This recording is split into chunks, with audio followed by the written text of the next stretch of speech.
Brought to you by Penguin.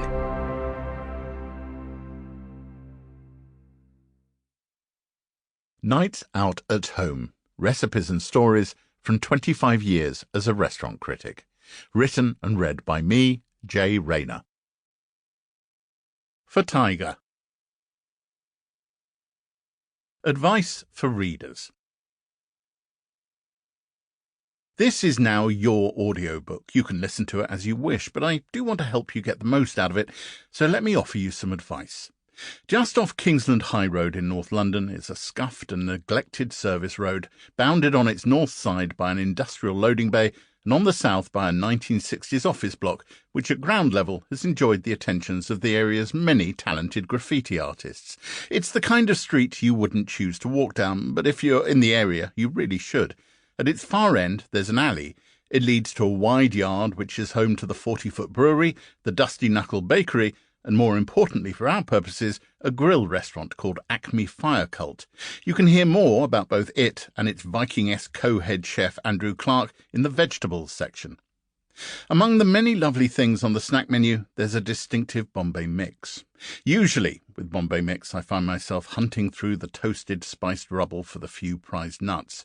That's not an issue at Acme Fire Cult because their version is full of them. It's a nut jamboree. I have no idea how they make theirs, but it inspired me to make my own. Here's what you do. Put 100 grams of shop-bought Bombay mix into a plastic box with a lid. Add 75 grams of salted peanuts and 75 grams of salted cashews.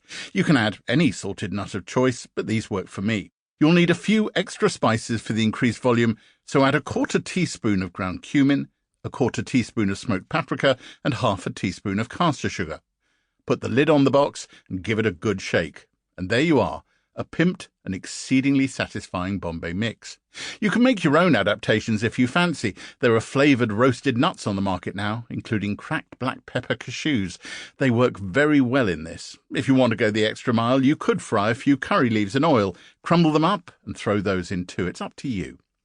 Why am I giving you these instructions? Well, because Nights Out at Home is a collection of stories about restaurants, the fabulous meals eaten in them, and recipes emerging from them. If I've done my job properly, listening to it will make you hungry. I've found in the past that advising people to get a bowl of snacks to eat alongside listening to one of my books can be helpful. I'm just being a little more prescriptive this time. Of course, you can eat what the hell you like. Roasted pistachios prized from the shell, Japanese rice crackers, the ultra-high processed wonder that is tangy cheese-flavoured Doritos. But my Bombay mix, inspired by the version at Acme Fire Cult, will properly get you in the mood. Or just put listening to this aside and give that a really good seeing to until your appetite is properly sated. Then start listening to the book. Your call. I hope that helps. Introduction. It is a midweek lunchtime somewhere back in the last decade, and I am sitting by myself in a bare-bones cafe just off the main drag of London's Chinatown. It's called Bai Wai and is the Spartan sibling of the more ornate Bar Shu, the groundbreaking Sichuan restaurant a few streets away in Soho. I've not written about Bai Wai. This isn't because I want to keep it to myself. Restaurant critics aren't generally in the business of keeping secrets. I have simply never felt there was quite enough about this stack of tiny dining rooms with their uncomfortable metal stools and cramped canteen tables for a whole column. Instead, I come here alone every now and then for a couple of plates of Chilean Sichuan peppercorn-boosted food. Perhaps the double-cooked pork, like the best chili bean sauce-smeared bacon, or the dry-fried green beans, or both together. Hold the rice. I'm off the carbs, thank you. Today I have ordered something I've not tried before. Now I'm staring down at it, my chopsticks poised in the air above the dish. I am lost in thought.